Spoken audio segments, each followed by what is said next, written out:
ብዙ ነጋዴ አለ ኢትዮጵያ ውስጥ ብዙ ባለሀብት አለ የመጀመሪያው ገና አንድ ጥይት ሲሰማ ወይም ገና ረብሻ አለ ሲባል አገሩን ለቆ ሰው ሀገር ላይ ሄዶ የሚቀመጥ አገሩ ላይ የሰራውን ንብረት ሰው ሀገር ላይ አፍስሶ በሁለተኝነት ዜግነት ያንደኛ ዜግነቱን ነፃነቱን ሸጦ የሚሄድ ባንዳ ነው ይሄ የመጀመሪያው ነጋዴ አስተሳሰብ ነው በዚህ ዙሪያ ቢያንስ አሁን ካለው 50% በላይ በእንደዚህ ሁኔታ ነው ያለው ሰው ምናልባትም እነዛ ሰዎች ይሄን ትግል ቀድሞ ተቀላቅለውት ቢሆን ኖሮ እስካሁንም ባልቆየ ያልቅ ነበር ነገር ግን ምንድነው የሚያደርጉት እነሱ አስተሳሰባቸው ራሱ ንግዳቸውም የተዋን ንግድ ነው ተዋን ነጋዴ የምትለው ሰው ጭንቅላት ላይና የህብረተሰብ ገላ ላይ ተጣብቀው ልክ እንደ ተዋን እየመጠጡ ራሳቸውን የሚያሳብጡ ናቸውና ሲሞቱ ኃጢያታቸው መከራ ነው ሲኖሩ ተረጋግተው በህዝብ መሃል አይኖሩ እና እንደነዚህ አይነት ሰዎች ኢትዮጵያን በዝብዘዋታል ይዘውባታል ሰርተውባታል ነገር ግን ኢትዮጵያን ለማዳን አይደለም የሚሄዱት እዚህ አግኝተው እነሱ ግን አሜሪካን ሌላ ሀገር ብዙ ቦታ ሄዶ ራስን ማግለል ከ100 ሚሊዮን ህዝብ ተለይቶ ተርፎ ለበታየት ሙከራ ማድረግ ነው ይሄ ትልቅ ያስተሳሰብ የቀይ ግዛት አመለካከት ያለባቸው ሰዎች ናቸውና እነዚህ ሰዎች አሁን አገር ነፃ ከሆነ በኋላ ተመልሰው ኢትዮጵያ ውስጥ ለመምጣት ይችላሉ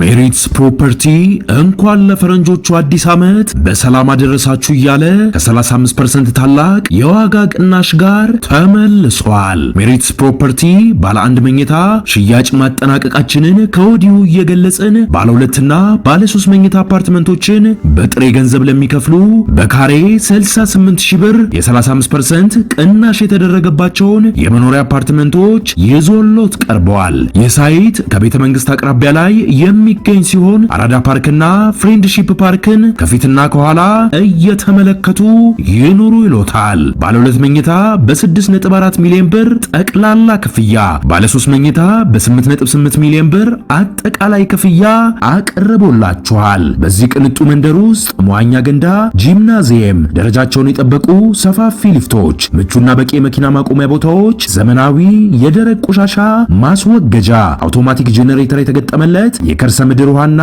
ለተለያዩ አገልግሎቶች የሚውል ሰገነትን በአንድ አካቷል። ለበለጠ መረጃ ከታች ባለው ስልክ ይደውሉ። እናንተ ረጅም ኪሎ ሜትር ተጉዛችሁ ነው የመጣችሁትና እኔን እንግዲህ ወደዚህ ጉዳይ የከተተኝ ነገር እኔ ነጋዴ ነኝ ግን ነጋዴ ማለት የሚነግደው የት ቦታ ቆሞ ነው ጥያቄ ለመነገድ ሀገር ያስፈልጋል ለመነገድ የተረጋጋ ህዝብ ያስፈልጋል ለመነገድ ነፃነት ያስፈልጋል ለመነገድ ባሪያ ሆነ መነገድ የለብንም ነፃነት ያለው ሰው ሆኖ ነው ንግድም የሚሆነው ማለት ነውና የመጀመሪያው ውሳኔ ምንድነው ምነግደው የት ቦታ ሆኜ ነው ኢትዮጵያ እየፈረሰች ለባርነትና ላንድ ጁንታ የበላይነት ብቻ ለመስጠት በሚደረገው ሚና ላይ እዛ ላይ ቆሜ ኢትዮጵያን እንደሌላው ሰው አጎብድጄ ያንን ተቀብዬ ለመሄድ የሞራልና የማይፈቅድም ስለዚህ እኔ የገባሁበት ዋናው ዓላማዬ ለመነገድም ለመስራትም የምትቆምባት ሀገር ስለሚያስፈልግህ አገር ሲያስፈልግ ደግሞ አገር ዝም ብሎ በሚኞት ብቻ ይመጣል ወደ መስዋዕትነት መግባት አለበት መስዋዕትነት ሲባል በህይወት ብቻ ላይሆን ይችላል መስዋዕትነት በገንዘብ በአመለካከት በአስተሳሰብ በሁሉም ዘርፈ ብዙ ነው መስዋዕትነትና በእኔ መንገድ የሚቻለው ምንድነው የሚለውን ማሰብ ነው መጀመሪያ እንደነጋዴ መጀመሪያ ለዚህ ጦርነት የሚውሉ ቁሳቁሶች መግዣ የሚያስፈልጉ ገንዘቦች ማዋጣት ነው ገንዘብ በመጀመሪያ ደረጃ ስናዋጣ ቆይተናል ቀጥሎ ደግሞ እየገፋ ሲመጣ ያ የሰጠው ገንዘብ ደግሞ 100% ግቡን ካልመታ ምንድነው ችግሩ የሚለውን ደግሞ ማየት ነው ስለዚህ እሱን ደግሞ ስንገመግም ህብረተሰቡ ላይ ያለው ንቃት እና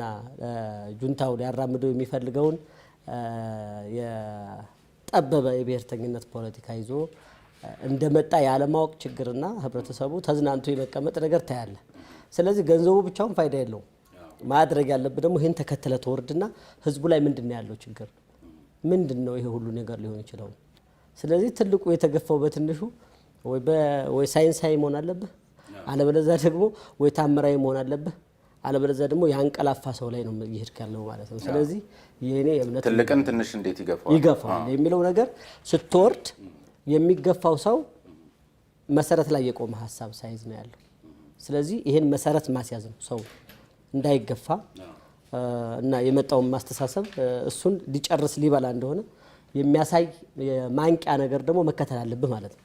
ስለዚህ አሁን አንድ ስቴፕ ከነጋዴ ወረድክ ማለት ነው። ቀደም ገንዘብህን የሰጠው አሁን ደግሞ ወደ ታች ስትወርድ አንድ ስቴፕ ከነጋዴ ተወርድና ፊት ለፊት ትመጣለህ ማለት ነው። ስለዚህ ፊት ለፊት መተህ የቻልከውን ህብረተሰብ ታነቃለህ። ያለው ጉዳይ ይሄ ነው። እየተገፋህ ነው።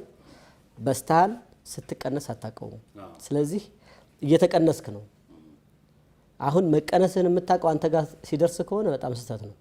ይህን የሚያውቅ ሰው ደግሞ ሳይናገር መቅረቱ በራሱ ሌላ የአእምሮ ችግር ያመጣል። የምታውቀውን ነገር ጥሩ ነገር ለሰው ብታረግ፣ ጥሩ ነገር ብትነግር ጥሩ ነው። ስለዚህ ወደ ህዝቡ ወርደን ደግሞ ምንድን ያደረግነው ይሄ ጉዳይ በዚህ ደረጃ የመጣው አንተ ስላነቃህ ነው። አንተ ስለተውካቸው ነው። አንተ በእነሱ ፖለቲካ ተጠልፈ መስሏቸው ነው። አንተ የተለያየህ መስሏቸው ነው። ስለዚህ አንድ ሆነ ስትቆም እነዚህ ነገሮች ምን መሆናቸውን ማየት ትችላለህ እና የሚወራውና ተግባር ላይ ያለው ዜሮ ነገር መሆኑን ማስረዳት ነው። ሁለተኛው ስቴፕ ነው። ተወርድና ሶስተኛ ስቴፕ ትገባለህ። ሶስተኛ ስቴፕ ደግሞ ወደ ግንባር መሄድ። አሁን ወደ ህዝቡ መጣህ፣ ገንዘብ ሰጠህ፣ ህዝቡ ጋር መጣህ በየወረዳው። አሁን ደግሞ ወደ ትሄድ ነው ወደ ሚሊተሪ ገባህ ማለት ነው። እንደገና ወደ ትሄዳለህ፣ ወደ ማሰልጠኛ ተቋማቶች ሄደህ ታያለህ። ወደ ወታደሩ ትሄዳለህ፣ ወደ ልዩ ኃይሉ ትሄዳለህ፣ ወደ ሚኒሻው ትሄዳለህ፣ ወደ ፋኖ ትሄዳለህ፣ ወደ መከላከያው ትሄዳለህ። ትሄድና የምትነግረው ለምንድን ነው የተገፋኸው? እየተገፋኸው የመጣህ ለምንድን ነው? ምናልባት ደጀናተ ነው? ምናልባት ወይስ ያለህ በቃ ምን ስለሆነ ነው? ወይስ እኛ ራሱ መሳሪያ ይዘን አጠገብህ ነው ብለህ ታያዋለህ። አንተ ከዛ ላይ መተህ እታች መሳሪያ ይዘህ ፊት ለፊት ሲያይህ ምንድን ነው የሚሰማው? ምንም ነገር ባትናገር መምጣቱ በራሱ የሚናገረው ነገር አለ። ከድሎት መተህ እታች ከሄድክ የሚናገረው ነገር አለ አንተ ባትናገር። ስለዚህ ወታደሩ ላይና ምልምሉ ላይ ስራ መስራት ነው።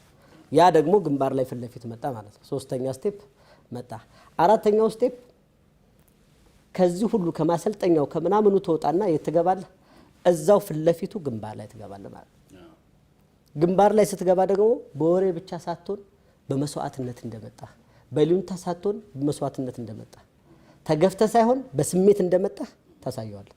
ይህን ስታሳየው እታች ያለውም እላይ ያለውም መካከለኛ ያለውን ማገኘው ማለት ነው። ስለዚህ ያንተ ሐሳብ ገዢ ሆንና ብዙ ሰዎች ተከትለው ይሄዳሉ። ስለዚህ ዋናው ምክንያት ይሄ ነው። ብዙዎች ልክ እንደርሶ ይቺ ሀገር እንግዲህ እርሶ ሀገር ስትኖር ነው መነገድ የምችለው የሚል የመጀመሪያ መሰረታዊ ነገር አንስተዋልና በሱ ልክ እያሰቡ የማይመስሉ አካላት አሉ። በይሉንታ በግፊት በመሳሰሉት ምናልባት ሀብታቸውንም ጭምር እየሰጡ የሚገኙ አካላቶች በዚህ መንገድ የመገኘታቸውን ነገርም እንደዚሁ አጽንኦት ሰጥታችሁ ሀሳብ የምትሰጡበት እድል የለም ወይ? ምክንያቱም ሁሉም ማለቴ ሳይሆን የተወሰኑቱ ተሳትፏቸው እዛው ጋር የተገደበና እርሶ እንዳሉት ደርሶ እስኪጠልፋቸው ድረስ በተለይ ምናልባት የዚህ የጁንታው ሀሳብና እንትን አሁንም የገባቸው የማይመስሉ በርካቶች አሉ። አንድ ሰው እንደውም ሲገልጽ ምን አለ፣ ጁንታው በአፋር ክልልና በአማራ ክልል ላይ ያደረሰው ጥፋት ምናልባት ላልገባው የቅበላ ዘመን ነው፣ ፋሲካው የመጣ ጊዜ ነው፣ ከዚያም በላይ ጥፋት የሚል ነገር ጥሩ ይገልጸዋል ብዬ ስላሰብኩና በዚህ ደረጃ ያላሰቡ አካላትም ስላሉ ለነሱም ለምን ይሁን የሚልና ትንሽ ሀሳብ ማነቃቂያ ነገር ቢሰጡ ደስ ይላል። ጥያቄ በጣም ጥሩ ጥያቄ ነው። አየህ በዚህ ልክ እናንተ ከገባችሁ ጉዳዩ ላይ የቆመው ሰው ለምን እንደማይገባው አላውቅም። ብዙ ነጋዴ አለ ኢትዮጵያ ውስጥ፣ ብዙ ባለሀብት አለ። የመጀመሪያው ገና አንድ ጥይት ሲሰማ ወይም ገና ረብሻ አለ ሲባል አገሩን ለቆ ሰው ሀገር ላይ ሄዶ የሚቀመጥ፣ አገሩ ላይ የሰራውን ንብረት ሰው ሀገር ላይ አፍስሶ በሁለተኝነት ዜግነት የአንደኛ ዜግነቱን ነፃነቱን ሸጦ የሚሄድ ባንዳ ነው። ይሄ የመጀመሪያው ነጋዴ አስተሳሰብ ነው። በዚህ ዙሪያ ቢያንስ አሁን ካለው 50% በላይ በእንደዚህ ሁኔታ ነው ያለው ሰው። ምናልባትም እነዛ ሰዎች ይህን ትግል ቀድሞ ተቀላቅለውት ቢሆን ኖሮ እስካሁንም ባልቆየ ያልቅ ነበረ። ነገር ግን ምንድነው የሚያደርጉት እነሱ? አየህ አስተሳሰባቸው ራሱ ንግዳቸውም የተዋሃን ንግድ ነው። ተዋሃን ነጋዴ የምትለው ሰው ጭንቅላት ላይና የህብረተሰብ ገላ ላይ ተጣብቀው ልክ እንደ ተዋሃን እየመጠጡ ራሳቸውን የሚያሳብጡ ናቸውና ሲሞቱ ኃጢያታቸው መከራ ነው ሲኖሩ ተረጋግተው በህዝብ መሃል አይኖሩም እና እንደነዚህ አይነት ሰዎች ኢትዮጵያን በዝብዘዋታል ይዘውባታል ሰርተውባታል ነገር ግን ኢትዮጵያን ለማዳን አይደለም የሚሄዱት እዚህ አግኝተው እነሱ ግን አሜሪካን ሌላ ሀገር ብዙ ቦታ ሄዶ ራስን ማግለል ከ100 ሚሊዮን ህዝብ ተለይቶ ተርፎ ለበታየት ሙከራ ማድረግ ነው ይሄ ትልቅ ያስተሳሰብ የቀይ ግዛት አመለካከት ያለባቸው ሰዎች ናቸውና እነዚህ ሰዎች አሁን አገር ነፃ ከሆነ በኋላ ተመልሰው ኢትዮጵያ ውስጥ ለመምጣት ይችላሉ ሞራል አላቸው ሞራል አላቸው ምናልባት ጁንታው አሞካሽቷቸው ሊሆን ይችላል በተለያየ መንገድ ያሞካሻቸው አሉ ድምጽ የሌላቸው እንደሌላቸው ያዘው ለቀቀው በዚህ ያለ የመከፋፈል ስራ እየሰራ ይሄደ ሰው አለ አሁን ኢትዮጵያ በተወጠረችበት ሰዓት በተለያዩ ሀገሮች በስካር መንፈስ የሚዝናና ሰው አለ ሀዘን እንኳን ትልቅ ትርጉም ነበር ከህዝብ ጎን እንኳን መሆን ትልቅ ጉድ ነበር አልተሳካም ኢትዮጵያውያኖች ጀግና ስለሆነ ይህንን ጉዳይ አበረድ ነው እንጂ እንደነዚህ ሰዎች አስተሳሰብማ ኢትዮጵያ ፈርሳ እንደገና መተው እነሱ ብቻ ቆመው ሌላው ባለሀብት ሞቶ አልቆላቸው ጭራሽ ሌላ ስራ ለመስራት የሚጎናጎኑ ባለሀብቶች አሉ ሌላው ሳይቀር ከነሱ ጋር በውስጥ ግንኙነት የሚገናኙ አሉ ፎር ኢንፎርሜሽን ከአሜሪካን ሀገር በቀላሉ ማጋጽልህ ከ10 ከ12 ከ13 በላይ ሰው ለኔ ደውሉልኛል አንተ ምን አገባህ እንደገና የራሳቸው ሳይንስ ምን ተነካ እና እዚህ ጦርነት ውስጥ ለምን ገባህ አንተ ነጋዴ ነህ ስለዚህ ጦርነቱን እየቀሰቀስክ ነው ከዚህ በኋላ አንደኛ ኢንተርናሽናል ነጋዴ መሆን አትችልም ቢኮዝ አርሚ ሆነሃል ሁለተኛ በአገር ውስጥ ባለው የንግድ እንቅስቃሴ በአጠቃላይ ባንኮቹም ሆነ ሌላውም ሆነ ሚሊታራይዝድ ያደርጋል እንጂ የነጋዴ ስሜት ይዞ ካንተ ጋር ለመስራት የሚኖር ተቋም አይኖርም በሶስተኛ ደረጃ እነዚህ ሰዎች መምጣታቸው ስለማይቀር ይሏል ያንተ ንብረቶች በአጠቃላይ አደጋ ላይ ናቸው የሚጋዩ የሚቃጠሉ ናቸው እና ይሄ ሁሉ መስዋዕትነት የከፈልከው የመንግስት ባለስልጣን ሳትሆን ነው ሳትነካ ነው መኖር እየቻልክ ነው እና እባክህ እኛ የምንመክርህ ውጊያው ለመንግስቱ መንግስት ራሱን እንትን ያድርግ ግን ምን ማለት ነው ምን ተነካ ማለት አሁን ቀደም ሲል እርሱ እንደነገሩኝ እነሱስ ቢያንስ እኮ ምናቸው ተነክቶ ሄዱ ምን ተነካ ማለት ትርጉሙ ባንኩስ ምኑስ የሀገሪቱ አይደለም ወይ ባንኩስ መኖር የሚችለው ሀገር ሰላም ሲሆንና ሲረጋጋ አይደለም ወይ ማለት ውጭ ሀገር ተቀምጦ አንዳንድ ጊዜ በዚህ ደረጃ አስተሳሰብ እንደዚህ ሲዘቅጥ ትንሽ እንትን ግር ስለሚል ነው በጣም ይሄ ነው የገረመኝ ጥያቄ ስለሆነ ነው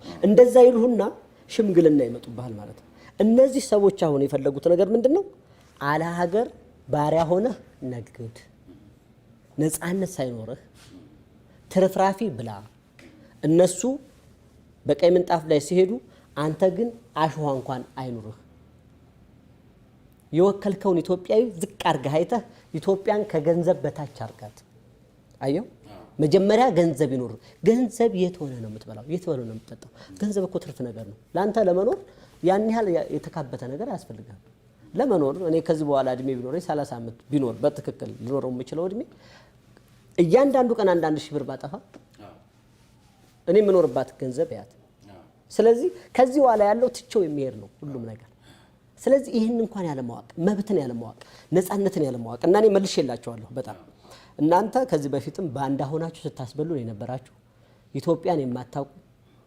በውጭ አስተሳሰብ የተቃኛችሁ እና እንዲሁም የግል ጥቅማችሁ ብቻ እስካፍንጫችሁ የሆነ ስለሆነ አንዳንዶቹ ከዚህ በኋላ እንዳደውሉ አንዳንዶቹ ደግሞ ምን ብያችኋለሁ መሰለ ከነፃነት በኋላ አላችሁበት ሀገር መጥቼ ነግራችኋለሁ ብያችኋለሁ የእናንተ ንብረት ያኔ ቫልዩ ሲያጣ ያን ጊዜ ኢትዮጵያ ሳትሆኑ ክዳችሁ ይሄዳችሁ ያን ጊዜ ቢሊዮኖችን ባንክ አስቀምጣችሁ መንግስት ሲቸገር ህዝብ ሲቸገር በዚህ ቀውጢ ሰዓት ደብቃችሁ ለይስሙላ ብቻ አንተ 1 ቢሊዮን ኖሮ 10 ሺህ ብር ብትሰጥ ምን ዋጋ አለው ሰው እኮ 10 ሺህ ብር ኖሮት 9 ሺህ ብር እየሰጠ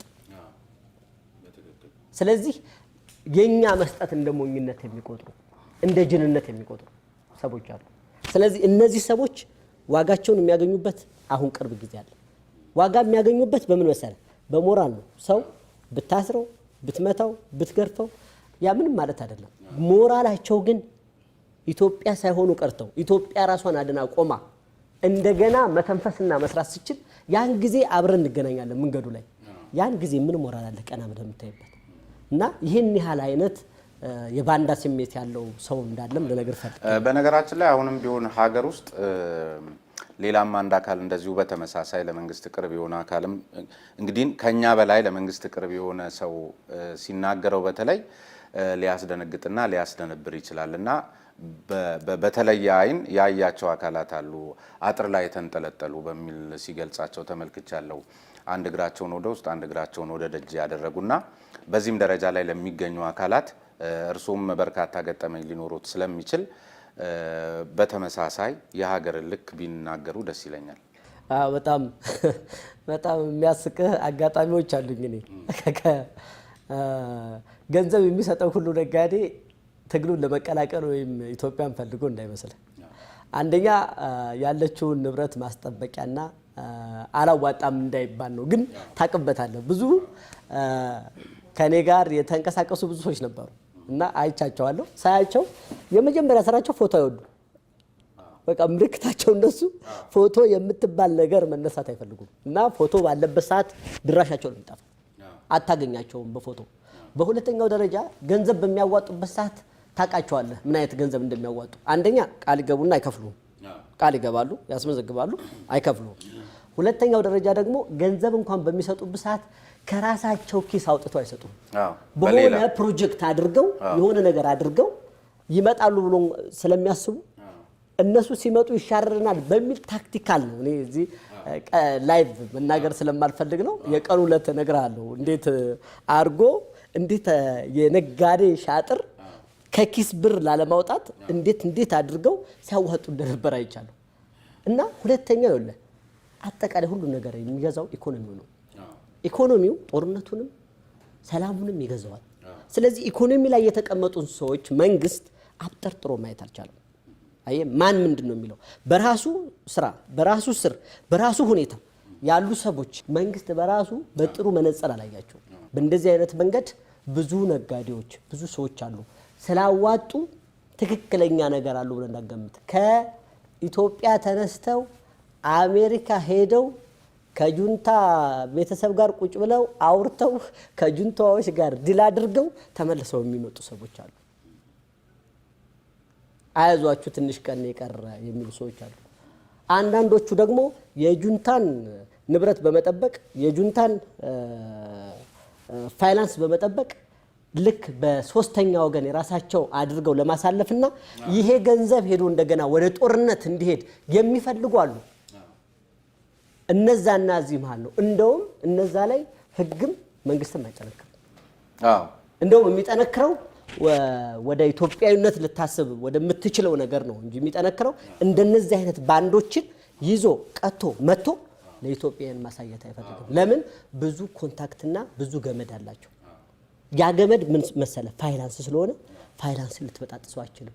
ያን ፋይናንስ ለመበጠስ ከዛ በላይ ፋይናንሰር መሆን አለበት። በግለሰብ ደረጃ ለማድረግ አይችልም። ለምን? ከሳህራ በታች ያሉ ሀገሮች የመጀመሪያ አምላካቸው ከድህነት መውጫ ሰንሰለቱ ፋይናንስ ነው። ስለዚህ ይሄንን ፋይናንስ ተቆጣጥረዋል እነሱ ማለት ነው። ስለዚህ ይሄን ፋይናንስ በግለሰብ ደረጃ አታክልታ ጁንታው አፈቀላጤዎች አፍ ላይ ሁሌ እርሱ አይጠፉም። ጦሩን እየመራ ነው ወርቁ አይተነው እስከ ማለት ድረስ በሚደርስ ነገርና ይሄንን ይሰማሉ። ምን ሐሳብ አሉት? በዚህም እርሱን ስለሚነሱ ከምን የመነጨ ነው? ከስጋት ነው? ከምንድን ነው? አስር የአፋቸው ላይ እርሱ የሚላወሱት ወይ እንግዲህ ያው እንዳያቸው የጁንታው አፈቀላጤዎች አንድ መልስ ሲመልስ የዛሬ ወር አካባቢ ይመስለኛል እና መልስ ሰጥቻለሁ። ምንድነው ያልኩት ያኔ? እምቧይ ሊፈነዳ ሲል ያብጣል። አየህ አንዳንድ ጊዜ እግዚአብሔር ቻንስ ሲሰጥህ ቻንስን የማትጠቀም ከሆነ በጣም ከባድ ነገር ነው። ለሁላችንም ቻንስ አለን። ለሁላችንም ፈጣሪ ቻንስ ይሰጠናል። ችግሩ ግን ቻንሱ ላይ መለማመድ መቻል። አሁን ቻንስ ሲሰጠኝ አይ ሌላ ጊዜ ቻንስ አለኝ ያን ብጠቀም ይሻላል ብዬ ከሄድኩ አለፍኩት። ቻንስ ሲሰጠኝ ግን ይችን ቻንስ እግዚአብሔር የሰጠኝ ለበጎ ነገር ስለሆነ ልጠቀምባት ብዬ ከቻንሷ ጋር ከተለማመድኩ ያን ጊዜ አሳድገውና ጦርነት በመንፈስ ይገባል ማለት ነው። አሁን እንደምታያቸው ዝም ብለው እዛ ጋር ቁጭ ብሎ በተለያየ መንገድ እንደ ፕሮፓጋንዲስት ሆኖ የሚነጋገሩ ሰዎች አሉ በጁንታው ጋር ማለት ነው። ወርቁን ጦሩን ይመራዋል ማለት በራሱ ምን ማለት ነው? መውረዳቸውን የምታየው በዛ ነው። ለምን ጦሩን የሚመራው አካል አለ። እኔ የምመራው ወይም እኔ የማደርገው ወደ ጦርነቱ ሊሄድ የሚችል ሰውና ጦሩ ለኢትዮጵያ ተገዳ የገባችበት ጦር መሆኑንና እነዚህ ሰዎች ደግሞ ካሸነፉ ነገ ጠዋት ሚስቱን እንደሚደፍሯት፣ መሬቱን እንደሚወስዱ፣ ነፃነቱን እንደሚወስዱ ምናልባትም ከዚህ በኋላ አዲስ አበባ መጥተው ካሸነፉ ለ100 ዓመት ቀና የሚል ህብረተሰብ የለም። በፊገር ላስቀምጥልህ ይችላል። ለምሳሌ እነሱ ምንድነው ያሉት? 2 ሚሊዮን ትግራውያን ጨርሰን አዲስ አበባ እንገባለን። አዲስ አበባ ስንገባ አጠቃላይ በጦርነቱ ስፔሲፊክ አማራ ክልል ከ6 ከ7 ሚሊዮን ህዝብ በላይ ይጨርሳል ነው ያሉት። በዚህ ጦርነት እንቀጥልና አዲስ አበባ በምንገባበት ሰዓት ደግሞ እዛ ሆነን አጠቃላይ የፖሊስ ለውጥ እናመጣለን። አንድ እንትን አለቻቸው ካገኘዋት ልክላለሁ። ምንድነው የምትለው? መውለድ ማቋረጥ፣ የሌሎች ብሔሮች አወላለድ እንዳይኖር መውጋት እና ባለበት ማቆም፣ በተለየ መንገድ ደግሞ የቀረውን ትግራይ በተለያየ መንገድ ልጅ እንዲያበዛና የህዝብ ብዛቱ ፖፑሌሽኑ ከፍ እንዲል ማድረግ፣ የተለያዩ ኤሪያዎችን በዚህ ዘመን ወደ እነሱ ግዛት ማስገባት ከአባይ ግድብ ጀምሮ የትግራይን ክልል አስፍቶ መያዝ፣ ታላቂቱ ትግራይ ብሎ መመስረት፣ ከዛ ትንንሽ የሚሏቸውን ብሔሮች ከቻሉ አጣበው አስገብተው ወደ ትግራይ ካርታ ማስገባት አስገብተው ስለው አስቀምጠዋል። ይሄን ስለው ሲያስቀምጡ ኢትዮጵያኖች የት ነበር? የት ነበር? ስለዚህ የነሱ አመጣጥ አደጋው የገባኝ ከመጡ በኋላ አገሪቱን ማፍረስ ነው። ካኔ ማጅን ለብዙ ዘመናት ለ27 ዓመት ሲሰቃይ የነበረው ኦነግ አይደለም? እኔ ምስክር ነኝ። ሲገረፍ የነበረው፣ ሲታሰር የነበረው፣ ሲንገላታ የነበረው ከሁሉም ብሔሮች በላይ ኦሮሞ አልነበረም? ኦነግ እየተባለ ሲሰቃይ የነበረው ቤቱ እየፈረሰ በትራክተር በዶዘር ቤቱ ልጁ ሳያወጣ እየሄደ ለነሱ አባላት አልነበረም መሬት ሲከፋፈል የነበረው? ይሄ የደረሰበት የኦሮሞ ህዝብ ኦነግና በሚል ሰበብ አልነበረም? ይሄን ሁሉ ያደረጉት አካለ ጎደሉ ያደረጉት አልነበረም? ዛሬ ተነስተው ከኦነግ ጋር ወዳጅ ሆነናል ብለው ሲፈራረሙ እነዚህ ሰዎች ምን ትላለህ? አሁን ትልቁን ይሄን የኦሮሞ ህዝብ በዜሮ ድምር ደምረህ ትናንትና የገረፍኩህ፣ ትናንትና የቀጠቀጥኩህ፣ ትናንትና የተጫወትኩብህ ጨዋታ ትረሳዋለህ እና አሁን እንደገና በዚህ ገብቼ አንተን እንዲህ አደርጋለሁ ብሎ አስቦ ይሳካል ማለት አልተሳካም። እነሱ እንደሚያወሩት አይደለም፣ አልተሳካም። የኦሮሞ ህዝብ ፊት አልሰጣቸውም። የአማራ ህዝብ ፊት አልሰጣቸውም። አገው ብሎ መስርተዋል፣ አማራ ብሎ መስርተዋል። ፊት አልሰጣቸውም። በፊት የተጠቀሙባትን መንገድ አሁንም ይደግሙታል። ለምን? ታሪክ ለመስራት ከዚህ በኋላ አይችሉም። ባይዘወይ ልንገርህ፣ በጣም ቦቅቧቃ ፈሪዎች ናቸው። የትኛውም አገር ላይ የትኛውም ወረዳ ላይ አስተዳዳሪ አድርገው ወይም የክልል መሪ ሆነው አልመሩም። እነሱ ሲስተማቸው ምንድነው? እላይ የሆኑና መዋቅሩን ሰጥተው የክልሉ ፕሬዝዳንትን አንገት ገመድ ይሸመቅቃሉ። ስለዚህ ለአንተ የሚነግርህ የክልሉ አመራር ብቻ ነው። ለዞኑም፣ ለወረዳውም፣ ለቀበሌው ያገዛዝ ስሜት ኖሯቸው ወኔ ኖሯቸው እንገዛለን ብለው በራሳቸው አፍ 2 ቀን መተው ቢያስተዳድሩ የአማራም ህዝብ የኦሮሞም ህዝብ እንደማይቀበላቸው ያውቃሉ። ስለዚህ ምንድነው ያደረጉ? ባጎትህ ባክስትህ እንድትመራ አደረጉ። ጭካኔያቸው ባጎትህ ባክስትህ እንዲሄድ አደረጉ። እነሱ ገመዱን ብቻ ይዙ። ይሄ ተደምሮ ስታሰለው የፈሪነት ስሜት ነው።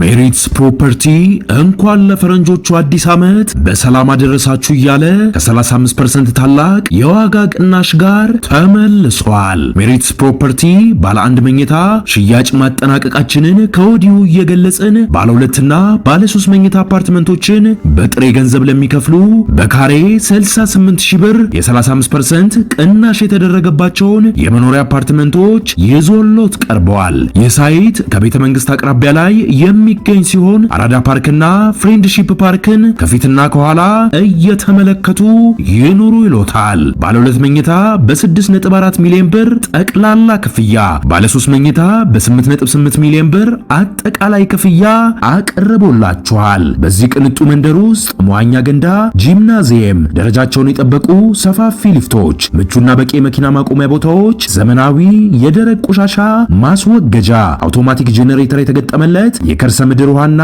ለተለያዩ አገልግሎቶች የሚውል ሰገነትን በአንድ አካቷል። ለበለጠ መረጃ ከታች ባለው ስልክ ይደውሉ።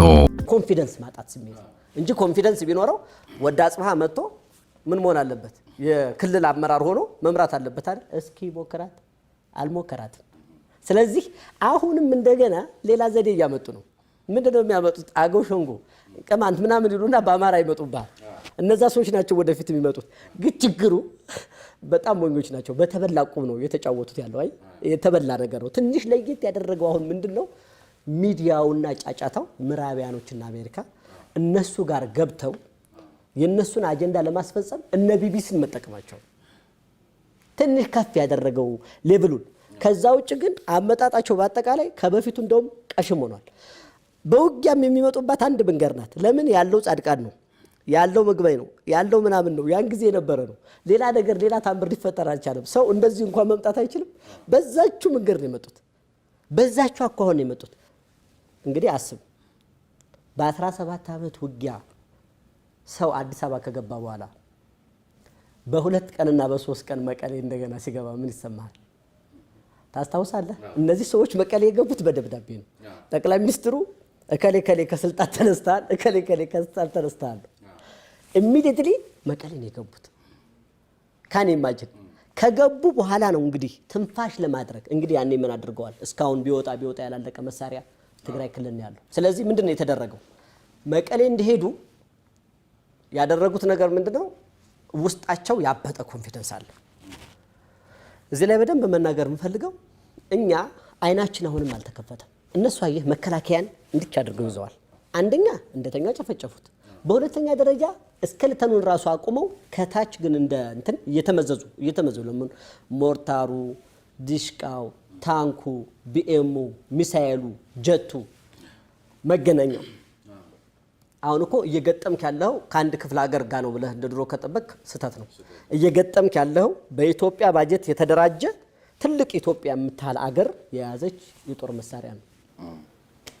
እንደውም አንድ ሰው ሲገልጸው ከቀደመው የኢትዮጵያ መንግስት ጋር ነው እየተጣላን ያለ ነው በሚል።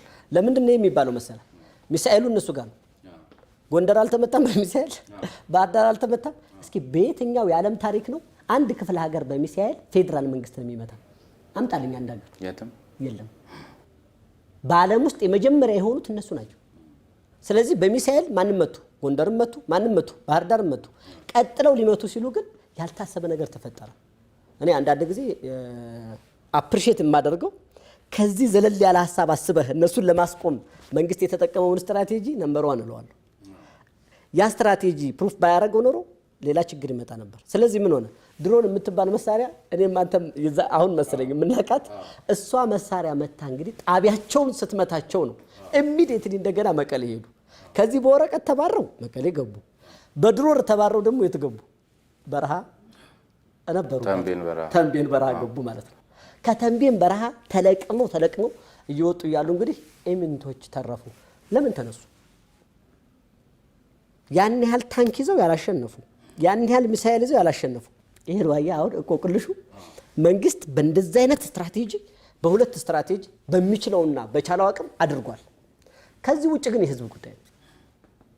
እነሱ የተነሱት ምንድነው ያደረጉት?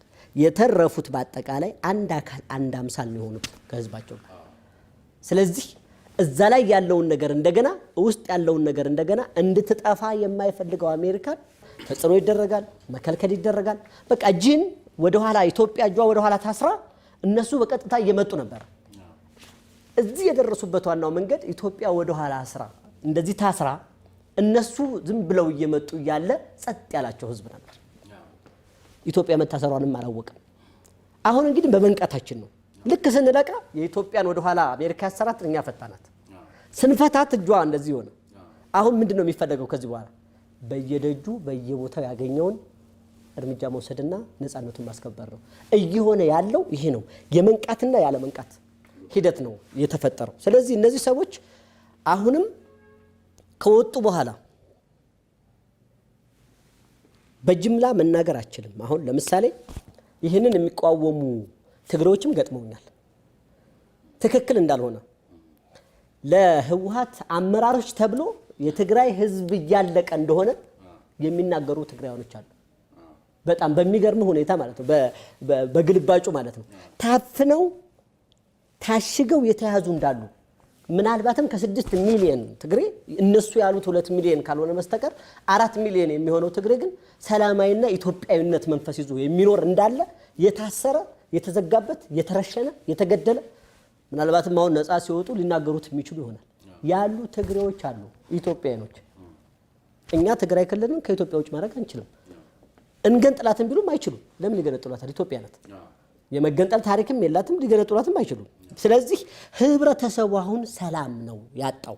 ህብረተሰቡ እዛ ላይ ያለው ኦልሞስት 60% የምትለው ኢትዮጵያዊነት መንፈሱን ማምጣት ይፈልጋል፣ መሄድ ይፈልጋል። ይሄን ለማድረግ እንግዲህ እነዚህን የተወሰኑ ፐርሰንት ጁንታዎች ማጥፋት ይፈልጋል። ማጥፋት ማለት በመግደል ወይም በመጨፍጨፍ አይደለም። የምታጠፋው ሐሳባቸውን ማጥፋት አለብህ። ሐሳባቸውን ለማጥፋት ግን ማሸነፍ መቻል አለብህ። አንድ ሰው ዱላ ይዞ እየመጣ እንደዚህ እየመታህ አንዴ ሁለቴ መጥቶ ዱላውን ይዘው አንተ እጅ ከገባ በኋላ ዝም ብትለው ምንድነው የሚመስለው? ፍርሃት ማለት ቂል ነው፣ መልሶ ነው የሚቀበለው። ስለዚህ የመታህን አይነት ምት መምታት አለብህ። ከፍ አድርገህ አንድ ከዛ ግን ምን ታደርገዋለህ? ታስቀምጠውና አንተ 2 ብትመታ እኔ 4 እየመታው ነው 7 8 9 አድርጌ ግን መጨረስ እችላለሁ። አሁን ሐሳብህን ታዋጣለህ ትለዋለህ። ሐሳቡ ካልወጣ ለ100 ሚሊዮን ህዝብ ሌላ አደጋ ስለሆነ ስለዚህ ይሄን ሐሳብ ሁላችን ተባብረን ማጥፋት አለብን። ማንና ማን? አሁን ነፃ የሚወጣው የትግራይ ህዝብ ከመንግስት ጎን ከኢትዮጵያ ወንድሙ ጎን ቆሞ እነዚህን ሰዎች አጋልጦ በመስጠት በቃችሁ በማለት ልጆች የደረሱ በማለት በአስራዎች የተጨፈጨፉት የትግራይ ደሃ ልጆች እስኪ አንድ የባለስልጣን ልጅ ንገረኝ። ሁሉም የባለስልጣን ልጆች አሜሪካን ሀገር ነው ያሉት። ሁሉም የባለስልጣን ልጆች ውጭ ሀገር እየተናናቀቁ ናቸው ያሉት። ሁሉም የደሃ ልጆች ግን ግንባር ላይ ናቸው። ሁሎችም እየሞቱ ነው። ስለዚህ መነገጃ መሸቀጫ ነው በደም ማኖር ማለት ነው። ለዚህ ነው ገብቷል አይደለ? እምባይ ሊፈነዳ ሲል ያብጣል ያልኩት። በ10 ሺዎች የትግራይ ደም ያበጠ ጉንጭ ያበጠ ገላ ነው ያለው። ኖ ደም የትም አይሰድም። ዛሬ ሊያረግ ይችላል፣ የትም አይሰድም። ደም የትም እንዳልሰደደ ሚሳኤል ታጥቆ አይቶታል። ሚሳኤል ታጥቆ በ2 ቀን ሲፈርስ አይቶታል። ደም የትም እንዳልሰደደ በአንድ ወረቀት መቀሌ ሲገባ አይቶታል። ደም የት እንዳልሰደደ ደግሞ አሁን ተንከራቶ በኢትዮጵያኖች እጅ በቅርብ ቀን ሲገባ ያዋል። የትም አያደርስም። እና የትግራይ ህዝብ ብዙውን ባይሞኝ ራሱን በተተረከለት ጀግንነት ማቆም ሳይሆን የኢትዮጵያ ጀግና እንደሆነ ቢያስብ። የትግራይ ጀግና አይደለም፣ የአማራ ጀግና፣ የኦሮሞ ጀግና የለም። የኢትዮጵያ ጀግና ነው ያለው። ኢትዮጵያ ሲደመር ነው እንጂ ጀግና በግለሰብ ደረጃ በምንም ታምር ጀግና የለም። በብሔር ደረጃ በአንድ ብሔር ደረጃ በምንም ታምር ጀግና የለም። ይሄንን አውቆ ትርክቱን ትቶ እውነታው ላይ ረግጦ ከመንግስት ጎንና ከኢትዮጵያ ወንድሞቹ ጋር በመሆን አሳልፎ መስጠት አለበት እነዚህን ሌቦች ማለት ነው። በተለይ የለውጡ ማግስት ይመስለኛል ከ2 ዓመት በፊት አሁን ጦሩንም በተለያየ መልኩ እንግዲህ ህወሓትን ወክሎ በግንባር ቀደምትነት ከሚታወቁት መካከል አቶ ጌታቸው ረዳ አንዱ ናቸውና ከዚህ ከአማራ ጋር በተያያዘ በጣም በፎቢያ ደረጃ በሽታ ያለባቸው መሆኑን ገልጬለት መልስ ሲሰጠኝ ነበረ። ምናልባት ተመልክተውት ከሆነ አሁን ላይ ቆመው ሲያዩት ያን ጊዜ ከኔ ጋር በነበራቸው ቃለ ምልልስ ላይ የሰጡኝን ሐሳብና ዛሬ እየሆነ ያለውን ምን ታዘቡ እስኪ? ያን ጊዜ በጣም አጥብቀ እየጠየቀው ነበርና እኩል ሰዓት እየተናደደ ነው ያሳለፈው። እንዳየው ችግሩ አይተው ከሆነ በአማራ ክልል ላይ የነበረው አስተሳሰብ ጥሩ ነው። ምናልባትም እኔ ጌታቸው በሌላ መንገድ ኢትዮጵያን ጠቅሟታል። ለምን ነው የጠቀማት? ብዙ ጊዜ አንድ የሚያደርገን ቃል ይናገራል እና አንዳንዴ እንደውም አማራነቱም እየተሰማው ነው እንዴ አንዳንድ ንግግር የሚናገር ወይስ አማራ ላይ ትኩረት የሚያደርገው አማራን እንዳይሉት ነው እንዴ ብዬ እሰጋለታለሁ። ገብቷል። አጣብቂኝ ውስጥ ያለ ሰው ነው ጌታቸው አማራ። እኔም ተገፍታ ይሁን እንዴ የሚልም ነገር አንስቼ ተገፍተ ነበረው የሚለው ማስተለት መልስ መልሷል። እና አይተ ከሆነ የኦሮሚያና የአማራን ግንኙነት ሲገልጽ እሳትና ጭድ ናቸው አለ። እንግዲህ ኦሮሚያና አማራ እሳትና ጭድ ሊሆኑ አይችሉም። ስለዚህ እሳትና ጭድ አለመሆናቸውን በአንድነት አሳዩት። አንድ በሁለተኛ ደረጃ ደግሞ ምን አለ መሰለህ እንግዲህ አይ አንዳንዴ ስድስተኛው የስሜት ሕዋስህ ሳታስበው ማንነትህን ይገልጥልሃል እና አማራ ላይ ሊያወራርዱት ያሰቡት ሂሳብ እንዳለ ጌታቸው ሰምቷል። አየህ እዛ ቁጭ ብሎ እና ምን አለ መሰለህ ወጥቶ አማራ ላይ ሂሳብ እናወራርዳለን አለ። እንግዲህ የነጻነት ታጋይ ነኝ ብሎ የሚመጣ ሰው አማራ ላይ ሂሳብ ላወራርድ ነው ካለ ማን ነው የሚቀበለው? ስለዚህ ጌታቸው ለኛ ምንድነው ጠቅሞናል፣ ኢንፎርሜሽን ሰጫችን ነው እና እኔ ጌታቸው ሲናገር በሌላ መንገድ እነሱ ተረርተው አንድ ቀን ውሳኔ እንዳይወስዱበት ፈራለሁ፣ እንዳይገሉት። ምናልባትም መጨረሻው ሰዓት ላይ ሊገሉት ይችላሉ። ቢኮዝ ብዙ ነገሩን ያበላሽባቸው ነው። እንደውም ጀነራል ጻድቃን በመሃል ገብቶ ቴክስት ተደርጎልኛል አሳያለሁ፣ የምናወራረደው ሂሳብ የለም ጌታቸው የተነገረው ትክክል አይደለም እስከ ማለት ሄደ። ቦክስ ላይ ያለውን ነገር እያወጣ እየነገረን ነው ጌታቸው። ስለዚህ ጌታቸውን ሰፖርት ነው ማድረግ ያለብን እኛ። አሁን የጌታቸውን ንግግሮች ውስጥ የሚጠቅመን ነገር ነው ማውጣት ያለብን። የሚጎዳ ነገር ተናግሮ ያቅም። ስለዚህ አማራ ላይ ሂሳብ እናወራርዳለን አንድ ለቃቸውም ሲል የአማራ ህዝብ ምን ሆነ? ሂሳብ ማወራረድ ነው እንዴ? እኛ ሁሉ ወዴት መጣን? እኔ በጌታቸው ንግግር ነው ወደ ትግል የገባሁት። ባይዘው ጌታቸው አማራ ህዝብ ላይ የምናወራረደው ሂሳብ አለ ሲል ይሄ ሰው ቀስ ብሎ ነግሮኛል፣ ከዚህ የበለጠ ሌላ ሊነግርህ አይችልም። ጀግኖች በዋሉበት ቦታ ላይ ለመዋል ምን አይነት ስብዕና ነው የሚጠይቀው? እንዴት አይነት ሰዎች ናቸው ጀግኖች በዋሉበት ቦታ ላይ የዛ እድል ተጠቃሚ የሚሆኑት? ጀግኖች በዋሉበት ቦታ ላይ ለመዋል የመጀመሪያው ነገር እድል ነው፣ እድል። ሁለተኛው ነገር አፍቅሮ ነዋይን ትቶ ነፃነት ላይ የተንጠለጠለን ሀሳብ መያዝ ነው። ጀግንነት ለመሞት ባይዘው ራስህን ለመስጠት የሚያደርስህን ነገር ለማድረግ ከዛ በላይ ክፍል ይሰራብህ ይገባል። ስለዚህ እነዛ ሰዎች ከሄዱበት ዓላማ በላይ የሚሆን ግፍ ተሰርቶባቸዋል። ግፍ መሰራቱንም አምነዋል። ስለዚህ ወደ ጀግኖች አምባ ለመግባት የሚወስድህ አንደኛ ነምበር 1 ነፃነት መፈለግ። 3 ነገሮች ናቸው።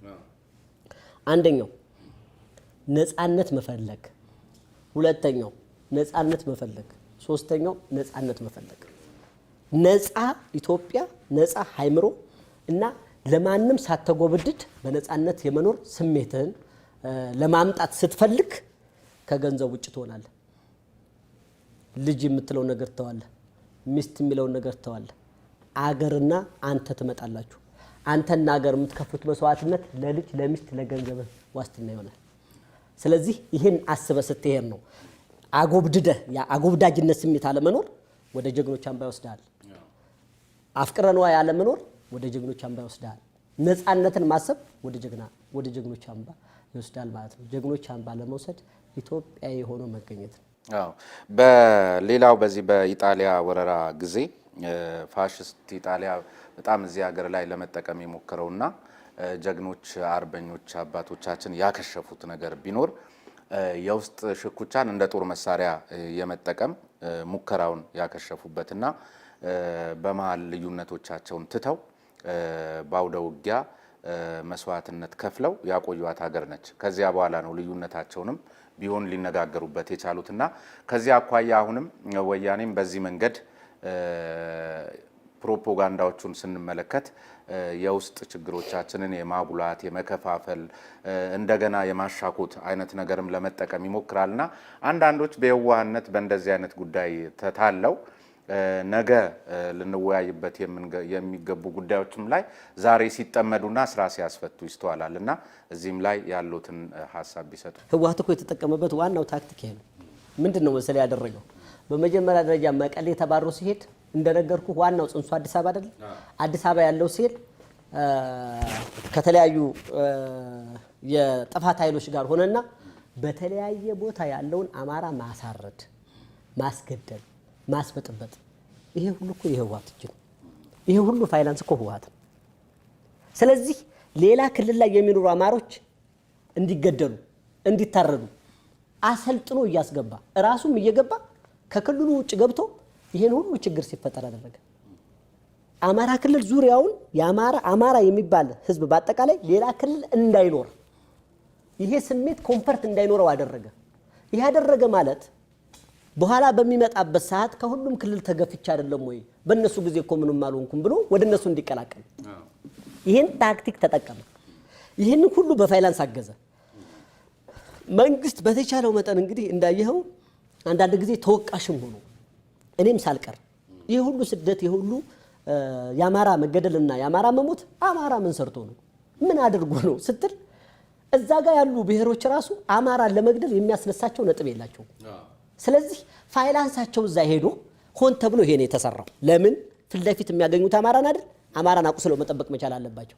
ስለዚህ የአማራ ህብረተሰብ በዚህ መንግስት ላይ እምነት እንዲያጣ ለምን እየተገደልኩ ነው፣ እየተሰደድኩ ነው፣ እየተባረርኩ ነው።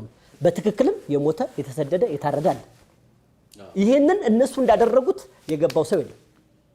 ይሄንን ማድረጋቸውን ሲነቃ ግን ከምንጩ ሲያደርቀው ያ ይቆማል። አሁን ሊያስተላልፉን የፈለጉ እዚህ ላይ ነበረ።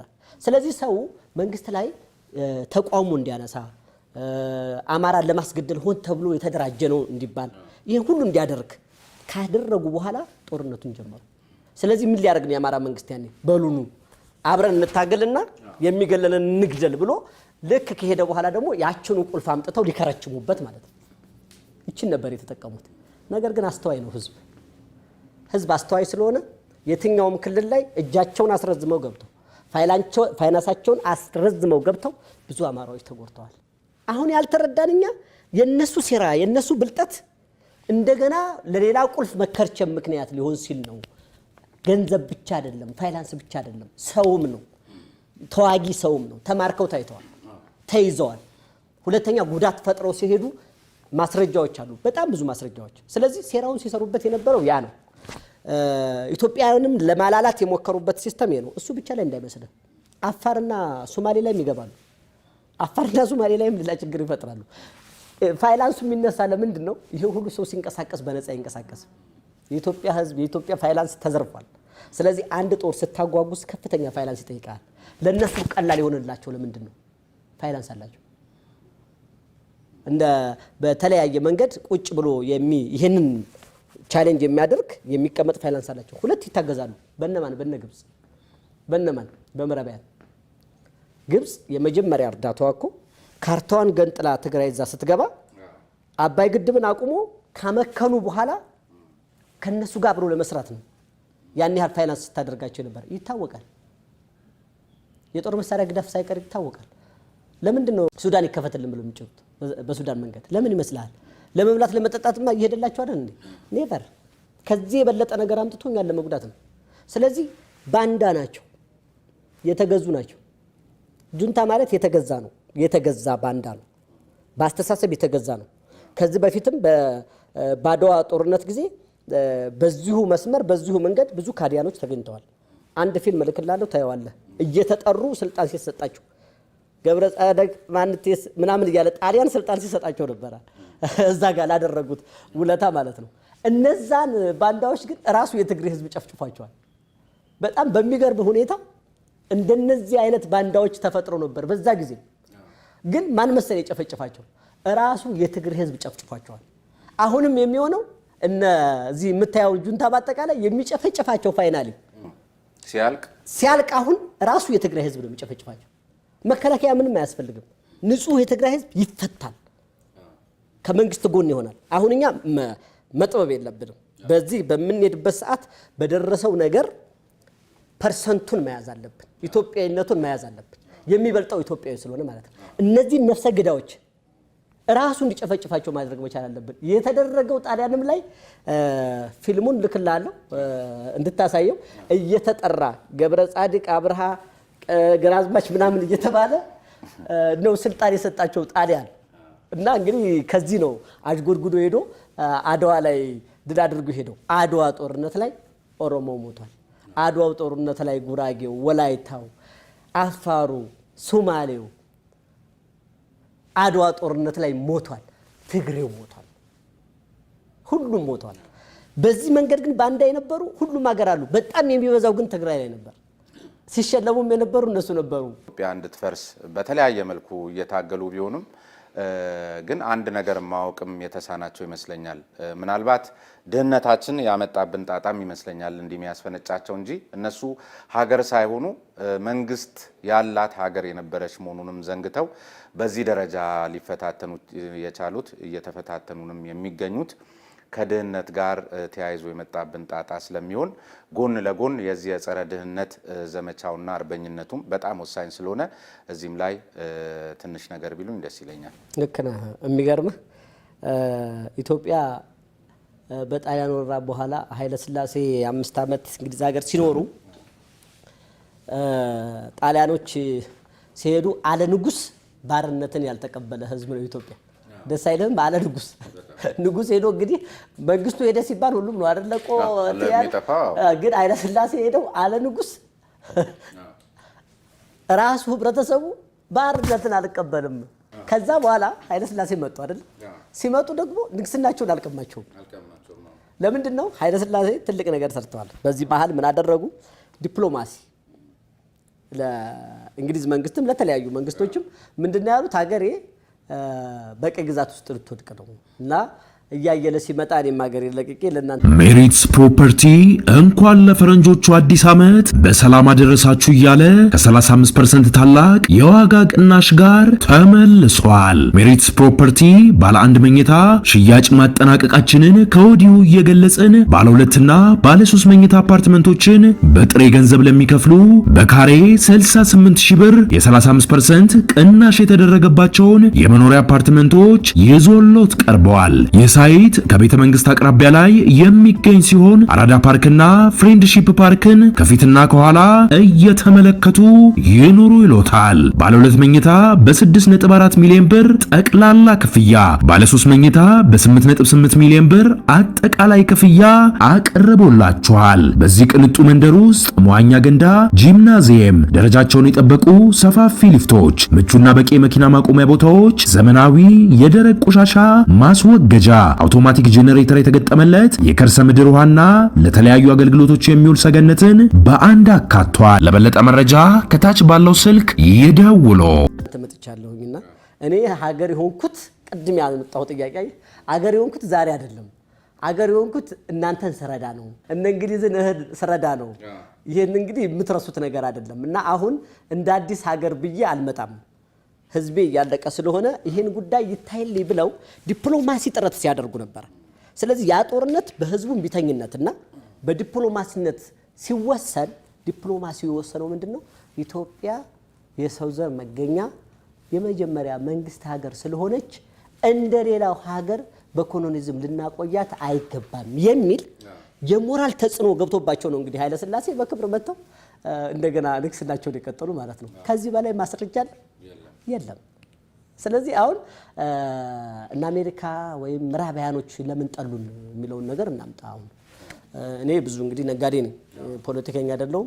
የሚመስለኝን ነገር ነው የምናገረው። እንግዲህ ለምን ጠሉን የሚለው ነገር ሲመጣ እንግዲህ አሁን አየህ ዓለም ግሎባል ሆኗል። አሁን ግሎባል ሲሆን ደግሞ ሊበራል እየሆነ ነው። እነዚህ ነገሮች ወዴት ነው የሚመጡት? ብዙ ምዕራባውያን ሀገሮችም አሜሪካን ቢሆን ያው የውስጥ ነገራቸውን እየጨረሱ ብርቅየዋ የወርቅ ክምችት የማዕድን ክምችት ያላት ሀገር ማናት? አፍሪካ ናት በአጠቃላይ። ስለዚህ አፍሪካ የወታደር ኮሎኒ ሳይሆን የኢኮኖሚ ቀይ ግዛት ውስጥ መግባት መቻል አለባት። ይሄ ደግሞ ምንድነው ሊበራል ስታደርገው እኔ አሜሪካን ሀገር ሄጄ ገንዘብ ይዤ ቢሄድ በደስታ ነው የሚቀበሉ እና አንዱን ሀገር መግዛት ይችላል። የሊበራል አስተሳሰብ ያ ነው። አንዱን ሀገር ገዛና አንዱን ሀገር ላይ ከገዛው በኋላ ግን ሰዎቹን የምቀጥረው ማንን ነው? የራሳቸውን ዜጋ ነው። የራሳቸው ዜጋ ምን ሆነው ስለጠበቁኝ ነው? የተማሩ ዜጎች ነው። የተማሩ ናቸው። ሁሎችም በመፈልገው ማሽን ብተክል ሌላ ነገር ብሰራ በመፈልገው የሥራ ረድፍ ሰዎች በቅተዋል፣ ተምረው ጠብቀዋል። ስለዚህ አድቫንቴጁ ምንድነው? ህዝባቸውን እንዲበላ እንዲጠጣ አድርገ ግብር እየከፈልኩላቸው ነው። አፍ ብለው ነው የሚተኙት። ወደኛ ሀገር ሲመጡስ እኛ ሀገር መተው ጎጃምን አንድ ባለ ሀብት ያዘው እንበል እርሻ ብሎ ከዛ በኋላ ኢንዱስትሪ ብሎ ያዘው እንበል። ኢንዱስትሪ ላይ ለመስራት ዲኮሽን ያስፈልጋል፣ መማር አለበት። ትራክተር ለመንዳት ራሱ መማር አለበት። ወይ ስለዚህ ያን ሁሉ አምጥቶ ቁጭ አድርጎ ይሄን ህዝብ ስራ ቢለው ገና በዛ ደረጃ አነቃም። ስለዚህ ይሄን ህዝብ ምንድነው የምታደርገው? ያወጣና ቁጭ አድርጎ ማንን ያመጣል? የራሱን ዜጋ መጥቶ ቁጭ ያደርጋል። ስለዚህ ተጠቃሚነቱ በራስ ጊዜ እነሱ 100% መውደድ ይችላሉ። እንግዲህ የኛ መንግስት ለዚህ ተገዢ መሆን አልቻለም። አየ ለስግብግብ እንትኖች ተገዢ መሆን አልቻለም። ዋናው እንግዲህ ያጣላው መጣላት ምንድነው? አይ አንተ መተህ ነዳጅ ስታወጣልኝ፣ አንተ መተህ ወርቅ ስታወጣልኝ፣ አንተ መተህ ኢንቨስት ስታደርግልኝ ህዝቤን ማዕከል ማድረግ አለብህ የሚል የኢኮኖሚ ምን አለ ፍትግ አለ። ታውቃለህ ደቡብ አፍሪካ ነጭና ጥቁር ስንት ችግር ተፈጥሮ እንደነበረ። ስለዚህ ኢትዮጵያኖች ለእንደዚህ ነገር ሳንንበረከክ ስንቀር ምን ይፈልጋሉ? አሜሪካኖች ጁንታ ይፈልጋሉ። ምን ይፈልጋሉ?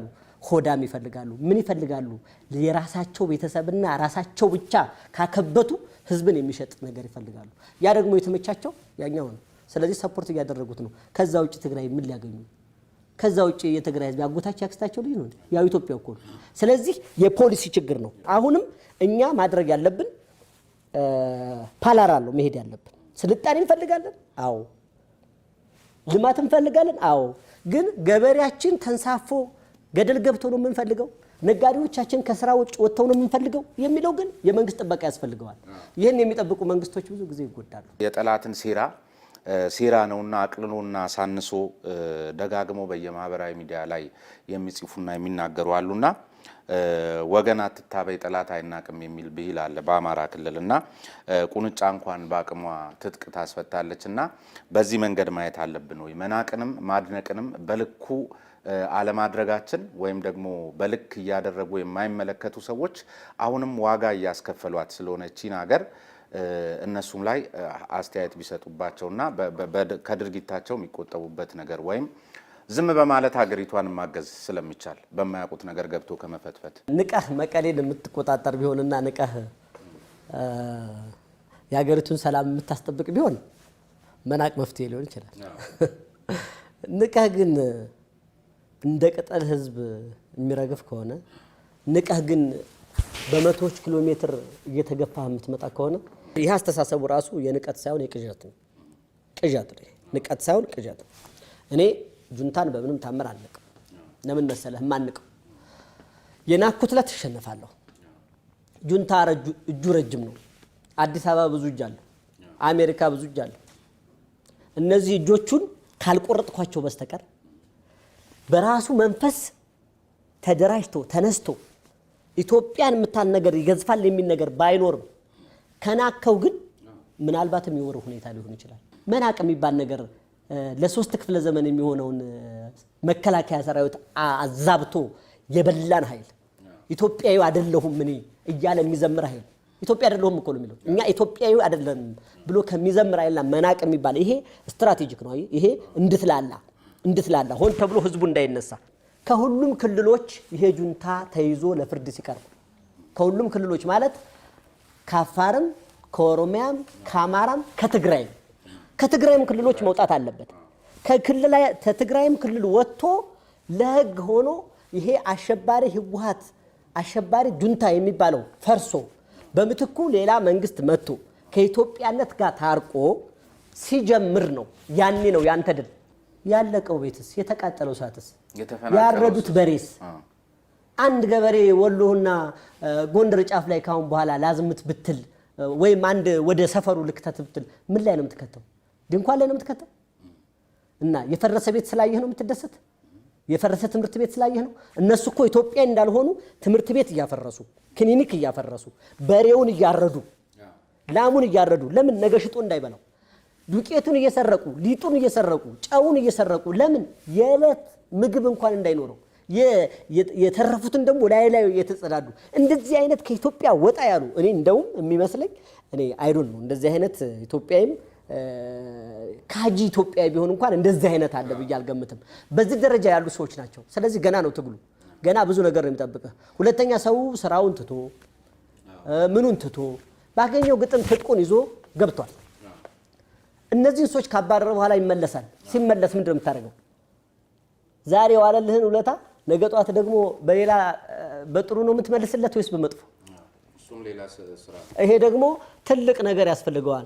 ትልቅ ፕሮሰስ ያስፈልገዋል። ለምን ሁላችንም እጅ በምንደራጅበት በምንንቀሳቀስበት ደረጃ ያለውን መሳሪያ ወደ ህጋዊነት አስገብተህ ወደ ህጋዊነት ሄደህ ሰውን ማቆም መቻል አለበት። አሁንም እዛ ከደረሰ በኋላ አሁንም ፍታ እያልክ አሁንም እንዲያደረክ ያበላሸህ አታመጣም። ለምን እንደገና ለነሱ ላላ ነው የምታደርገው። በዚህ 3 ዓመት ውስጥ ኢትዮጵያ የምትቆየው የነፃነቷን ማረጋገጫ እስከ ሌተኑን በአጠቃላይ አውጥታ ይህን ቱቦ ሁሉ የሚበጠሰውን በጥሳ የሚሄደውን ሄዳ አዲስ ለማድረግ በ6 በ7 ወር የሚያልቅ አይደለም፣ 2-3 ዓመት ይጠይቃል። ስለዚህ አሁን የሚመጣውን ኃይል ይሄንን ሁሉ ሰርቶ የሚመጣውን ፋኖ የሚመጣውን ልዩ ኃይል የሚመጣውን መከላከያ የሚመጣውን ሚኒሻ በአግባቡ ተቀብለህ በአግባቡ ስታንድ ባይ እንዲሆን ማድረግ መቻል አለብን። ሲኦል ድረስ መግባት ካለብን እንገባለን በሚል አስተሳሰብ የተቃኘ ኃይል ነው እየተፋለመን የሚገኘውና በቅኝቱ ልክ አይደለም፣ ይወርዳል እንደዚህ ከሚል ነው ይሄን ሐሳብ ያመጣው። ትክክል ነው። ጌታቸው ነው ያለው። አሁንም ጌታቸው ባለውለታችን ነው። አየህ ጌታቸው እዛ የሚማከሩትን ይሰማል እና ይሰማና ያው አማራነቱ ትንሽ እንትን ያደርገዋል አይደል? እና ምን አለን መሰለህ ብቅ አለና ይሄ ነገር ሲኦልም ቢገቡ ቢሞቱ ራሱ ሬሳቸው ላይ ሄደን በከርሰ መቃብራቸው ላይ ነው ምን ፎክር የሚለውን ስብሰባ ያዳምጣል። አይ ከዛ ጌታቸው ወጣና ሲኦልም ቢሄዱ ይመጡላቸዋል እስከ ሲኦል ነው ትግራቸውና አማራ ተነስ ነው ያለው። ጌታቸው እኮ ነው ያለው ነግሮናል። ስለዚህ አሁን እነሱ ሲኦል ፈልገዋል። ሲኦል እንግዲህ ሰው ሳይሄድ ከሄዱ እነሱ ናቸው ማለት ነው። አሁንም እኛ እነሱን የመጀመሪያ ደረጃ እኛ አንደኛ እኔ ሰዋዊ ነው አስተሳሰቢ ሰዋዊ ነው። ሲኦል ሂድ ብትለኝ ሲኦል በእግርህ አትሄድም፣ ሞተ ነው የምትሄድ። ስለዚህ ሞቴን ቀድሜ አልናገርም።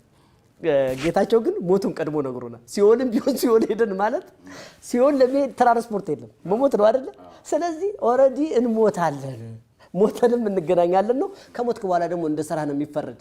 ምናልባት የእሱን ሰዎች እዛ ያገኛቸው ይሆናል እንጂ ለነፃነት ታጋይ ብለው የሚታገሉት ሰዎች ገነት ናቸው እና አይገናኙም። እዛም በሲኦልም ስታንዳርድ ብትሄድ አይገናኙም እና አትገናኙም በየትኛው መንገድ። ጌታቸው ፍርሃቱንና ህዝቡ ላይ ሊፈጠር ያለውን አረመኔነትና ጭፍጨፋ ተገንዝቦ በዚህ ልክ ለኢትዮጵያ ህዝብ በመናገሩ ባለውለታ ነው።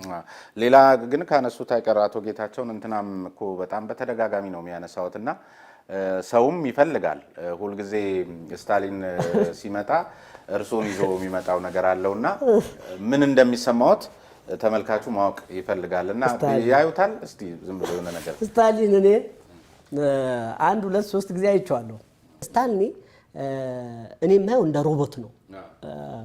ይሄ መጫወቻ ሮቦቶች አሉ አይደል? እና አሁን ስታሊን ክፉ ቃል ተናገረው ብትለኝ አልናገረውም። ቢኮዝ ኦፍ ክፉ አይደለም። ስታሊን በቃ ሱፍ ይለብሳል፣ ምን ይለብሳል፣ ምንም የሚረግጠውን ነገር አያውቅም። ተናገር የተባለውን ነገር አለስልሶ ነው የሚናገረው። አሁን አይተው ከሆነ ወርቁ እንዲህ አይልም። ለምን? ውስጡ ላይ የተሞላ ብዙ ውሸት የለም። አየህ? እና ስታሊን ትንሽዬ ውሸት እንዲናገር ነው ያሰለጠኑት።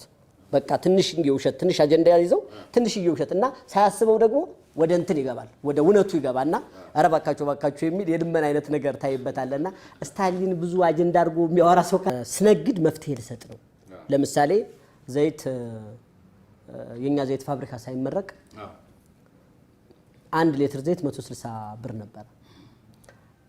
በአጋጣሚ መስከረም ላይ ነው የጀመርነው የመጀመሪያው ምርት ስናደርግ። እኔ 160 ብር በሸጠው ምንም ችግር የለም። ዋናው አቅርቦት ነው እንጂ የሌለው ግዢው ላይ ሰው እየተበዘበዘ ነው፣ ህዝቡ እየተበዘበዘ ነው። እኔ ግን ከ160 ብር 90 ብር አስገባሁት። ስለዚህ የኔን ትርፍ ትንሽ አደረኩትና የህብረተሰቡን ጥቅም ትልቅ አደረኩት። እኔ ይህንን ባደረኩት ማግስት ሁሉም ሰው የት መጣ? 100 ብርና 90 ብር ላይ መጣ ሁሉም ነጋዴ። ይሄ ሆነ ማለት የኔ ኢሚንት ሌተር ነው። ግን ኢትዮጵያ ላይ ምን ፈጠርክ ማለት ነው? አጠቃላይ ኢትዮጵያ ላይ ያለው የዘይት አስተሳሰብ ያን ያህል እንደማያተርፍ እንትን አደረኩኝ ነገርኳቸው። እና የኔ በቃ የኔ ንግድ አይደለም። ንግድ ማለት ተደምሮ ተቀንሶ እዚህ ምድር ላይ የምትኖረው 67 ዓመት ነው። ከዚህ ውጭ ያለው ኑሮ በአጠቃላይ ዘላለማዊ ህይወት ላይ ነው። እኔ 13 ዓመት ከ5 ወር እስር ቤት ነበርኩ። 8 ዓመት ደግሞ ጨለማ ቤት ነው የኖርኩት። 4 ዓመት ካቲና ታስሬያለሁ። 8 ዓመት ጨለማ ቤት እየሆንኩ የኔ አይምሮ ተቀይሯል። ለምንድን ነው? ኖባዲ ነው፣ ምንም ነገር የለም። በቃ እዛ ውስጥ ያለው እግዚአብሔር እናንተ ብቻ ናችሁ። ያ የምትወዳቸው ጓደኞች እንሞትላናል ያሉ ከቤተሰቦች ውጭ ሁሉም እንደጉም ተነዋል። እዛ ጋር ቁጭ ብለህ ሻይ መጠጫ ታጣለህ። እዛ ጋር ቁጭ ብለህ አንድ ኮካሪ ይናፍቃል። ሁሉም ሰው ይጠፋል። ያን ጊዜ ያለ አጠገብህ እግዚአብሔር ነው። ስትሞትም ለካ ንብረትህም አያገለግልህም። ስለዚህ እኔ የተረዳሁት ነገር እኔ በማልፍበት ሰዓት እዚህ የሚቀር ነገር የሚጠነባ የሚሸት የሚከረፋ እንጂ ለእኔ ምንም አይደለም። ለእኔ ምንም አንድ ሰው ማዳን ነው። አንድ ሰው ማዳን ለእኔ ምንም ከተፈቀደልኝ ውጭ በ100 ብር ቃምጥቼ 300 ብር ምሸጥ ከሆነ ባላወቀ ህብረተሰብ ላይ እኔ ልበለጽግ እችላለሁ። አይምሮዬ ግን አይበለጽግም። እኔ ላተርፍ የምችለው 10 ብር። ከዚች ውጭ ያለው ነገር ግን ህዝብህን ጠቅመህ መሄድ አለብህ። ለህዝብ መሆን አለብህ። ገንዘብህን ለህዝብ መሆን አለብህ። ማካፈል አለብህ። መስጠት አለብህ። እድለኛ መሆን አለብህ። ገንዘብን ነጋዴ መሆን ይችላል። ግን እንደዛ ብለው አንዳንድ ጊዜ የሚሉ እስኪ ከዛሬ 6 ዓመት በፊት አንድ ቴሌቶን ወይም የመንግስት መዋጮ ላይ ሂድና የመጀመሪያው ብር ምንድነው የሚለውን ወደ ኋላ ሄደ አምጣ። እኔ ከእስር ቤት ተፈትቼ ስራ ጀምሬ ማዋጣት ከጀመርኩ በኋላ ግን 30-40 ሚሊዮን ምን ሆኑ? ጌጥ ሆኑ ማለት ነው። ትናንትና 100 ሺህ ብር የማይከፍለው ነጋዴ ተስቦ 5 ሚሊዮን ላይ ገባ፣ 10 ሚሊዮን ላይ ገባ፣ 50 ሚሊዮን ላይ ገባ። ነገሩን አየህ፣ አዞርከው። ይቻል ነበር ግን ተንገብግበናል። የት ልናደርሰው? የት ታደርሰዋለህ? ስለዚህ ያገኘኸውን ነገር ለወጣቱ፣ ያገኘኸውን ነገር ላንተ በታች፣ ያገኘኸውን ነገር ለህዝብ ለሚጠቅም ነገር ላይ አውለው። ላንተ መኖሪያ እንደነገርኩ አንድ እንጀራ እንኳን አትበላም። አሁን ጊዜ ሆነ ነው የምትሄደውና የኔ እንትን አንደኛ ትርፉ ተመጣጣኝ መሆን አለበት። ሁለተኛ ያገኘኸው ገንዘብ ደግሞ ማካፈል መቻል አለበት። በቃ ማካፈል ነው። ለምን ይዘው አትሄድም? ስትሄድ የጋብቻ ቀለበት እንኳን ብትኖር እንደዚህ አርገው ፈተው ቁጭ አድርገው ባዶህን አድርገው ነው የሚሄዱ። ሁሉም ነጋዴ እንዲያውቀው እንፈልገው ያካበተውን ነገር ሁሉ ሳይበላው በበሽታ ነው የሚሞተው። ከሞተ በኋላ ክፋቱ ግን ደግሞ ምን አድርገልኛል? ላንተ ጸጋና ሀብት ሰጠው፣ ምን አደረከው? እግዚአብሔር መጥቶ በእጃችን ይሰጣል? አይሰጥም። ላንተ እኔን ለኔ አንተ ለሱሱ ነው አይደል ያደረገን? ይሄን አድርገናል። ቻንስ ሰጠን።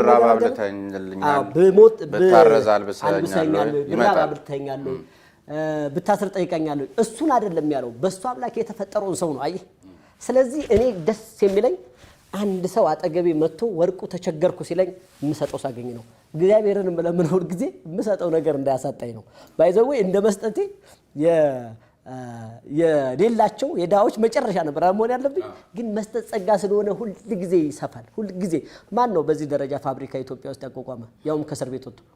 ይሄ እግዚአብሔር ነው እንጂ እኔ መሰለ? ይሄ የዳው ጸሎት ነው እንጂ እኔ እኮ አይደለም። ስለዚህ እኔን እዚህ ቦታ ላይ ያደረሰኝ እግዚአብሔር ፈቅዷል። እግዚአብሔር የሚሰጥበት እጅ አግኝቷል። በሞኝነትም አይደለም መስጠት፣ በብልጥነት ነው። ባይዘው መስጠት ሞኝነት አይደለም፣ ብልጥነት ነው። ለምን? ለዘላለማዊ ህይወትህ ቤት እየገነባ ነው። እና ያን ይሄ ሁሉ ዓለም ትተው ስትሄድ እነ ፎቅ እነ መኪና ካንተ ጋር አይሄዱ።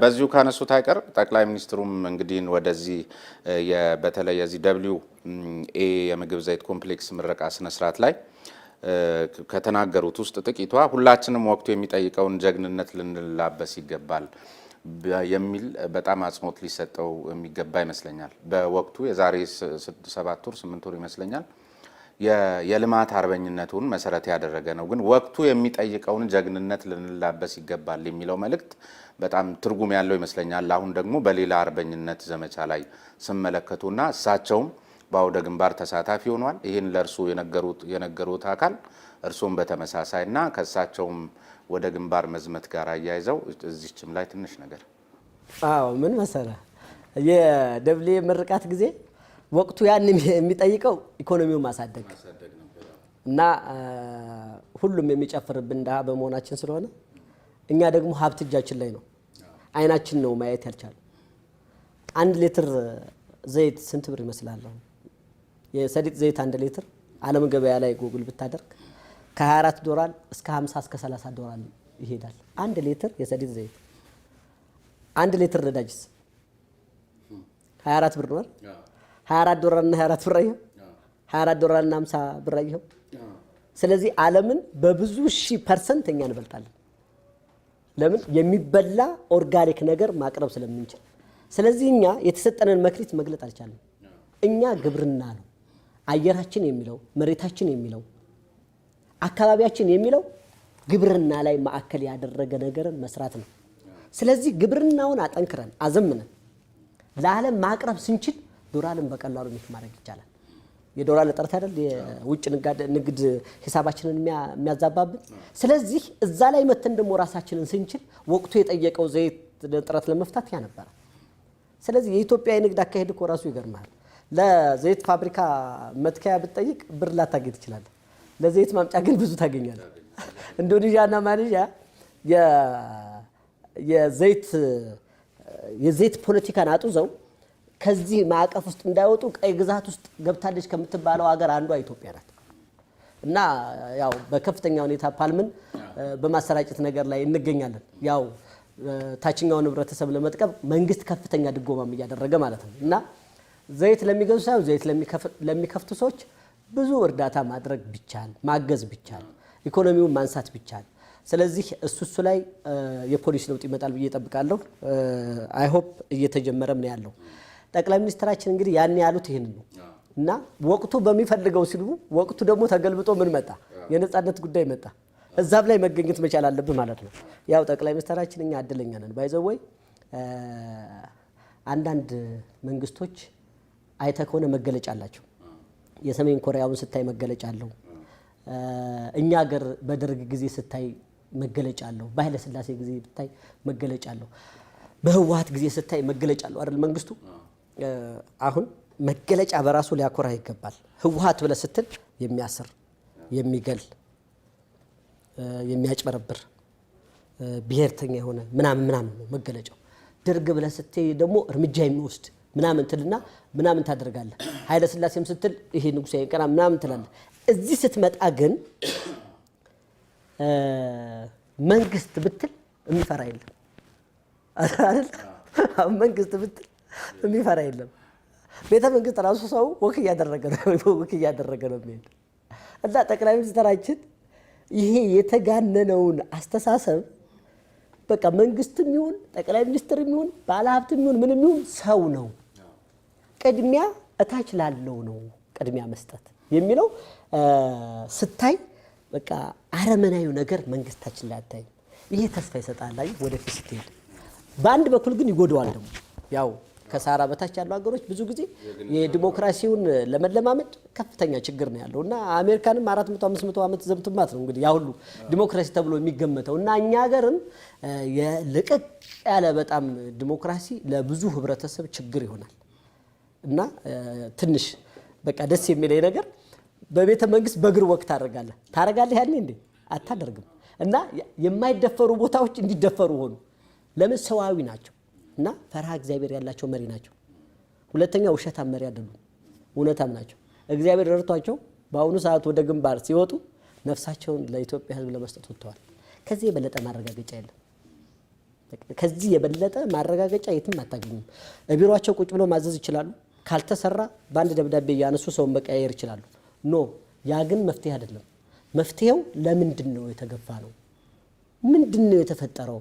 ስለዚህ ጥይት እኔ ለኢትዮጵያ ህዝብ ጥይትም ይሁን ሞትም ይሁን መጋፈጥ የለብኝም ወይ? አውርቼ ቁጭ ብዬ አንድ ጥይት ሲቀረኝ ድረስ እዋጋለሁ ብዬ ፈርጭጬ ነው መሄድ ያለብኝ እንደነ መንጌ?